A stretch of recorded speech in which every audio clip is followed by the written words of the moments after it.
I think upcoming generation is difficult to expect from the people to stay in same company for 20 years, but in our generation it was a little possible. You were not just handling one dimension of it, you handled different dimensions in different geographies. It's not just one desk job, but you had versatility. People should be happy to be productive and successful.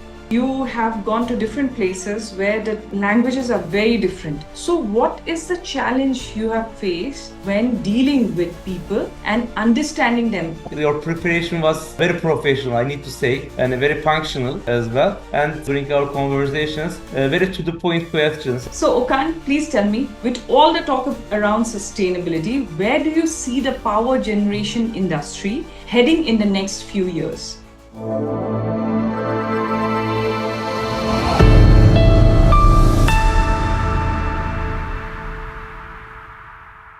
Hi everyone, I'm Mohsinaa Ahmad.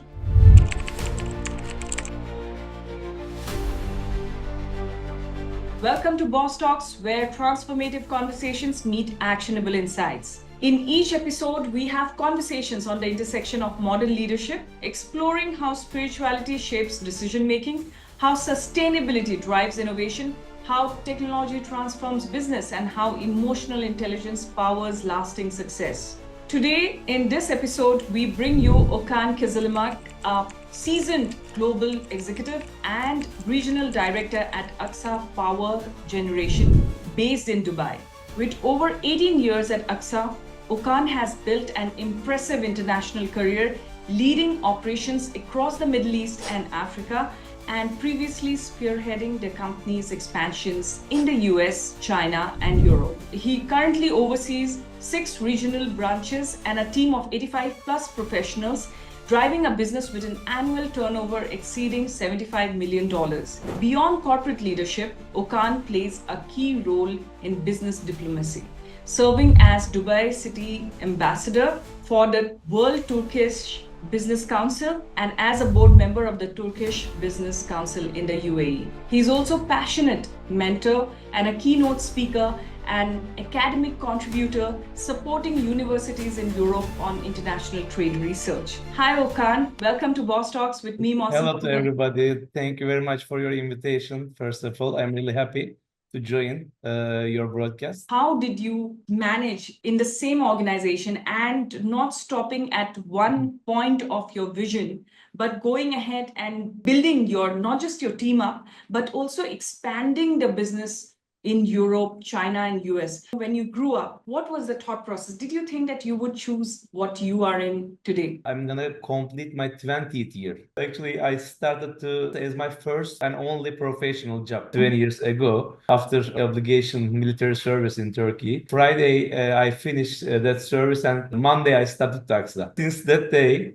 2005, I am handling many different duties globally, especially last 15 years, as you mentioned, top management duties I am handling in US, Turkey, China, and now last 7 years, Dubai, and taking care of Middle East and Africa operations. And I think maybe in upcoming generation is difficult to expect from the people to stay in same company for 20 years, but in our generation it was a little possible. And of course, I was not in same office. This was one of main drive, different duties, different challenges, and also breaking point of the company, key points of the company, key operations actually I handled. This was very motivated function to stay and grow all together. Actually, sometimes even people are changing their company, but still they are doing something similar to each other. But even I was in same company, I did many different things than each other in different geography. Absolutely rightly put, Okan. I really agree with this, that you were not just handling one dimension of it,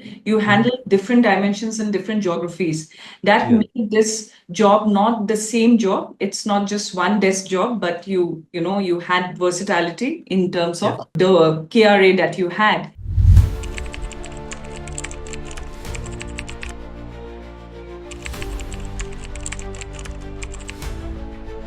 So, Okan, please tell me, with all the talk around sustainability, where do you see the power generation industry heading in the next few years? we are still doing traditional way of energy production, mostly in Africa, Middle East, Middle Asia. We have over than 3,000 megawatt installed capacity as Aksa Energy. And also we are, as a group, the largest natural gas distributor of Turkey now. 65% of Turkey, with our own pipeline, we are distributing gas, natural gas. And so except for generator business. And many different parts of the energy, with total $7 billion revenue for a year with 17,000 people. And I am telling my view with this experience. And so when I joined last 3 World Energy Congress with joining of many presidents of the important countries whom manage energy policy of the world, actually, with also combining with their approach and their feedback. And at the same time with our existing experience and also market knowledge, I can easily tell fossil fuel type of production still gonna go some part of the world, maybe next 20 to 25 years minimum. Of course, at the same time, renewable and also new technologies are coming, remaining part of the world, and also they are combining. And what we should do during that period, because nobody wants to lose their assets, you know, with big companies, they are investing $100 million,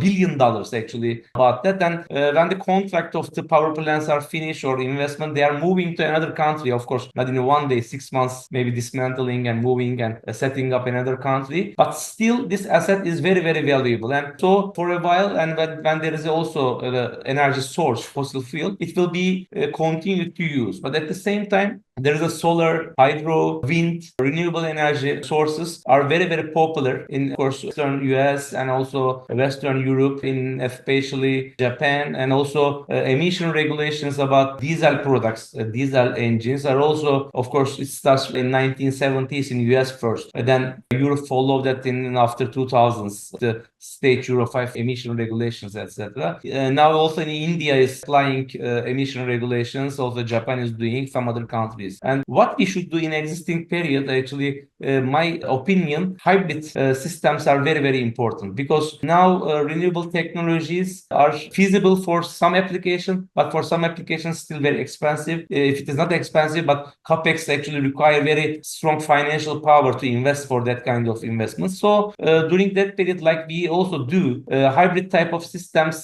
fossil fuel, for example, diesel, heavy fuel oil, at the same time combining with the solar and plus battery systems, energy storage systems, 3 of them, if you use in combined way, you can reduce the carbon. At the same time, you can increase the efficiency of the system in a secure way. But in the close feature, of course, when we speak about cleaner energy, except for the renewable sources, there is another shining star is coming. Now, we should mention definitely, because we are already in UAE. UAE, one of the leading country about that. The hydrogen, especially green hydrogen. With the Siemens UAE government, especially Abu Dhabi master, they are working on that seriously, and they announced a couple years back $165 billion budget for R&D study, and they even spent probably 1 to 3 of them. And at the same time, the Saudi and the US governments came together, they announced another budget, another R&D budget from their side, around 100 billion US dollars. And so this is amazing budgets, actually, as you can consider. They're very, very serious amounts we are talking about. And what is the plan? They are trying to create green hydrogen from the seawater and other water sources, and to storage it, to use, first of all, in overseas vessels, in ships. And after that, in industrial application. And in the further period, it's going to be possible, and I believe it's going to be for the cars, actually, for automobile industry. So, of course, there is still way, there is still time to come that stage. But this is one of the key development about the energy sector, which will change all existing rules, all existing investments. And so Middle East, especially GCC and UAE and Saudi, they are now one of the leading countries about the world energy sources. And they are doing these investments, and they want to keep after the fossil fuel, after the oil, still keeping the same position with hydrogen. So for why they are investing a lot in this field.